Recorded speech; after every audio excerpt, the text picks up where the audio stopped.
all of a sudden these floods just ravaged through all of these neighborhoods in Valencia and left hundreds, if not thousands, dead as a result. So completely reckless response from the government. What happens when the greatest threat during a natural disaster isn't the storm itself, but the response? My name's James Lee, and you're watching Beyond the Headlines on Breaking Points.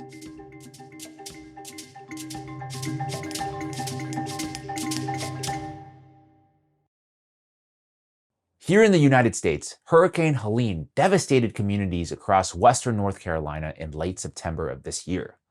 While official reports list just over 100 fatalities, survivors and volunteers on the ground believe the true death toll is far higher.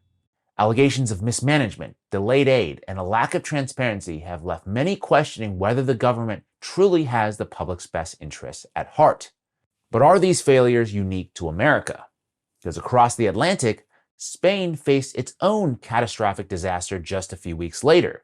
The floods in Valencia were some of the worst in the country's history, and like Hurricane Helene, they've exposed deep flaws in the government's response. From ignored warnings to suppressed death tolls and widespread mismanagement of aid, the parallels are striking. So today we're going to explore what we can learn from these disasters and if they reveal a deeper crisis in government corruption in countries around the world. So joining me today is Iara Modarelli. She's an investigative journalist and associate editor at 21st Century Wire, and she was recently on the ground in Valencia. Her reporting has uncovered shocking details about what really happened during and after the floods, something the mainstream media has failed to do. Iara, thank you so much for joining us today. Thanks so much for having me, James. What I want to start off saying is I think Americans, we often only focus on domestic stories in our media. But when I came across your reporting, I noticed that there were so many parallels between what happened in Spain and what happened in North Carolina with Hurricane Helene, which we're going to get into. But for our audience who may not know too much about what happened in Spain and Valencia, can you give us a brief recap of that disaster? Yeah, for sure.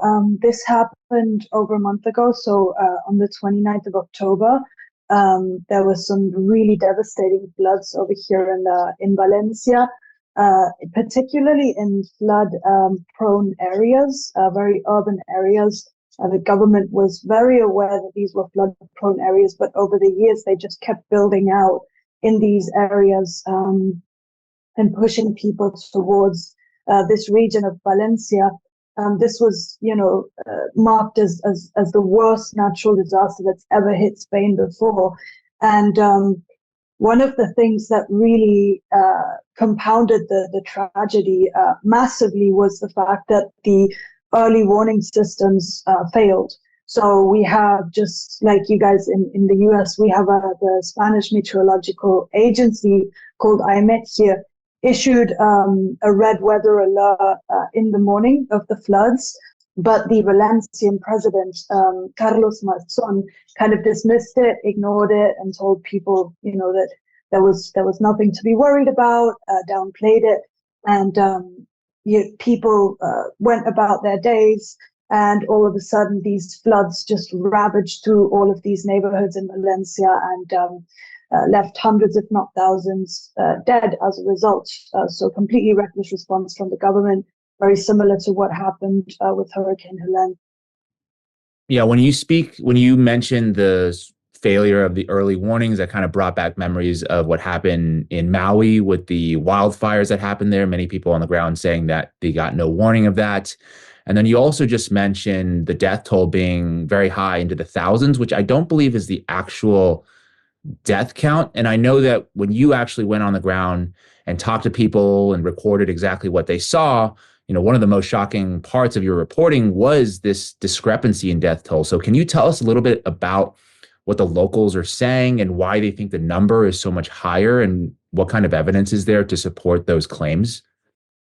Yeah, 100%. Prefacing this with, I was in Valencia for 5 days, my first visit there. And then for another 2 days, I just came back last weekend.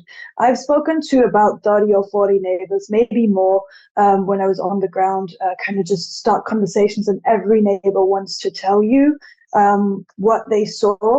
And every single person I spoke to had told me that they'd seen more than one body being either pulled out of a garage or people being stuck on the highway on the night of the floods, and just hearing how all these cars were being washed away on the highway, and they were all beeping, and the beeping sounds got more faint, and less cars were beeping. So in other words, people were literally dying, and these people that were trapped, that were watching this horrifically happening in front of their eyes, unable to do anything about it.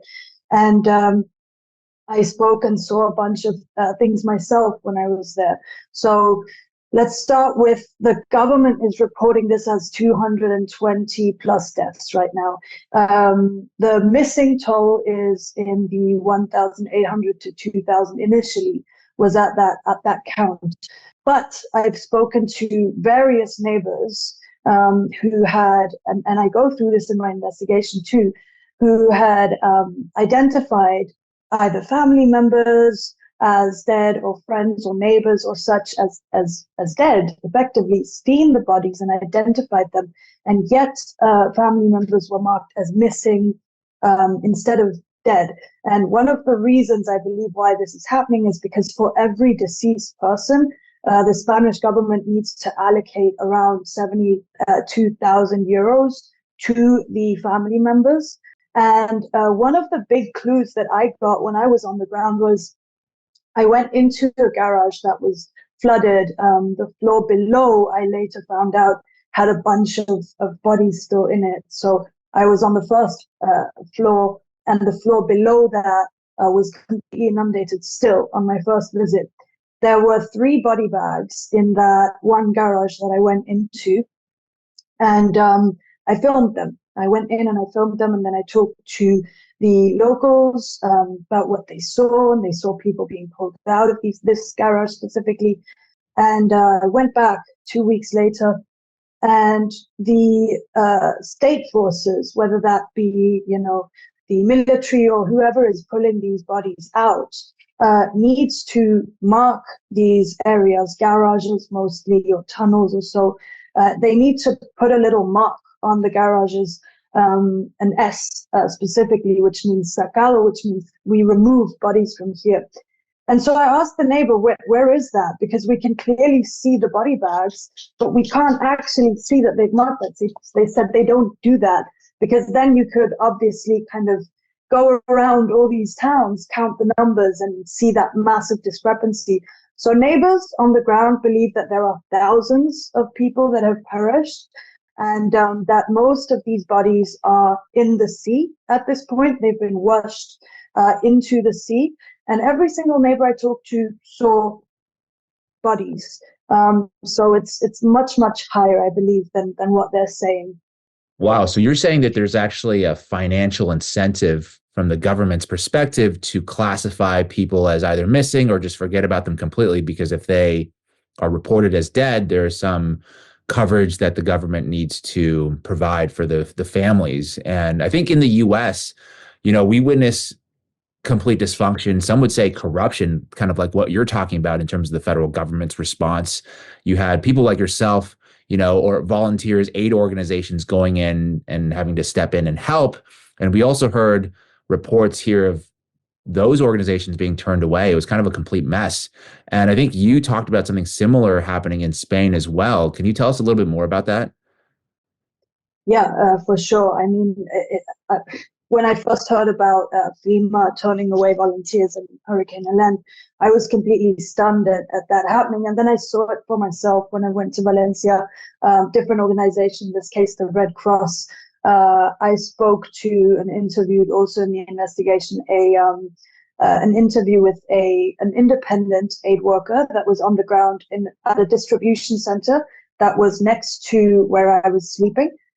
So I was in this distribution center quite a lot, gathering things for neighbors, and I came across her, and she said, "I want to tell you, what's been going on here," because she was really visibly upset, and she said, "Every day I come here independently. I just want to hand out things to the neighbors, and the Red Cross follows me around and monitors what I'm doing and impedes me from handing these donations out to neighbors. So, these items are being thrown away. The Red Cross is instead asking people for financial donations, seems that's what they're most interested in. And when I was on the ground, I saw a couple of Red Cross cars kind of just sitting idly there, not doing much. And not once did I actually see the Red Cross handing something out. And another volunteer that I was there with told me that she saw the Red Cross putting a big camera on their car and filming themselves handing something out to the neighbors, something that we've never seen on the ground. But, they were doing this for their social media channels to show that they're there helping, but they weren't. The big majority of people that were there on the ground helping were mostly volunteers. And this is also something that a neighbor tells me about in another interview, that neither the state forces nor these human rights organizations or NGOs are actually helping, that it's mostly individuals and volunteers and nobody else. And on top of that, we have a massive media blackout around this story too. Yeah, so I wanted to ask you about the media because I think, at least from our perspective here in the States, we have a very, very high, I think media distrust is probably at an all-time high, perhaps warranted, right, in relation to some of these natural disasters, the reporting that they've done, right? Always see, it's funny because we see these fact checks, right? People on the ground are saying, hey, FEMA is blocking aid. And then they would do these short segments or articles saying, oh, we fact checked that. We've called FEMA. They said that's not happening. And then they would just kind of move on. I know that you're on the ground there. So, and I read like some of the stuff that you talk about, like claims of the media actually misinforming people or even sometimes staging events.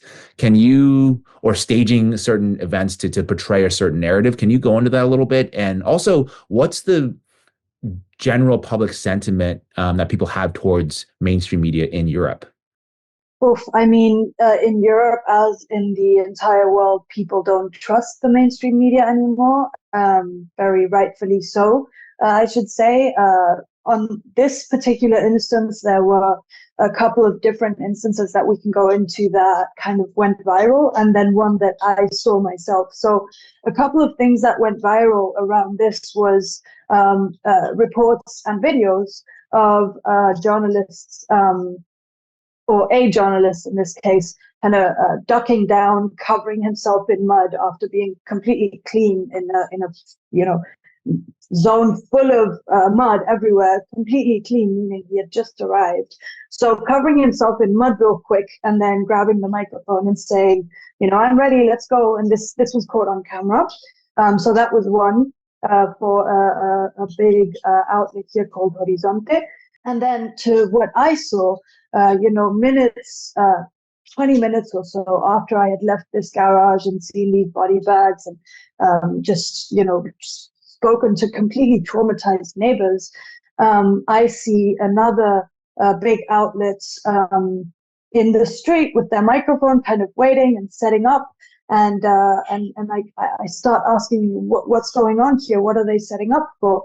And the neighbors tell me, this is the police is about to march down this street together with the military, kind of in a show of, we're helping so much here and look at us. And those were the stories that they were covering when we were seeing, not that much military on the ground, very little police, to be honest. And when we were seeing them, they were often seen smoking, scrolling on their phones, kind of chilling, while volunteers were doing the heavy lifting.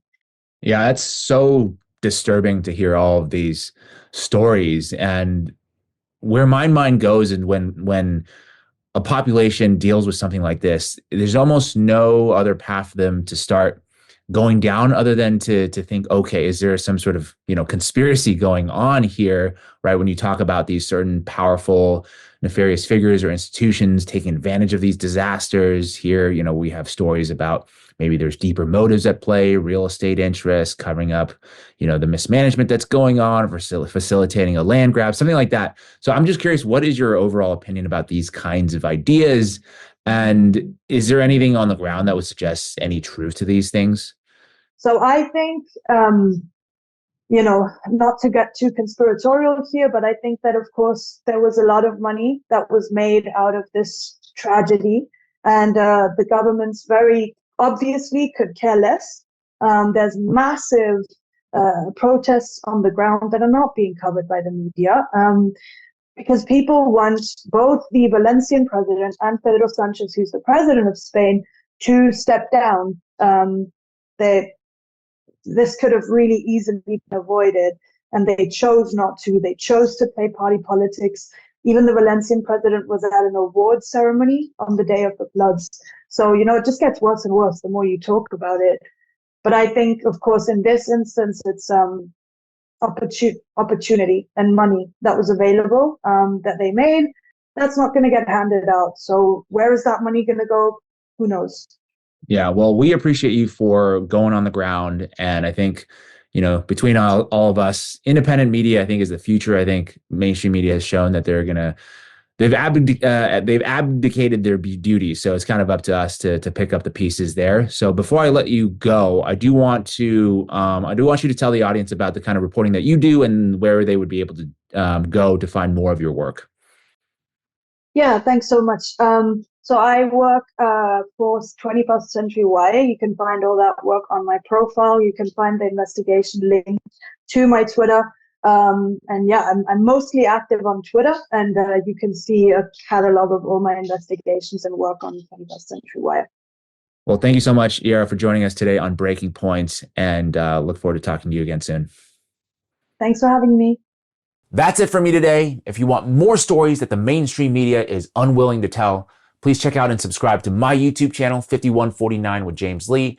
The link will be in the description below. As always, thank you so much for your time today, and keep on tuning into Breaking Points. Hey, if you like that video, hit the like button or leave a comment below. It really helps get the show to more people. And if you'd like to get the full show, ad-free, and in your inbox every morning, you can sign up at breakingpoints.com. That's right. Get the full show, help support the future of independent media at breakingpoints.com.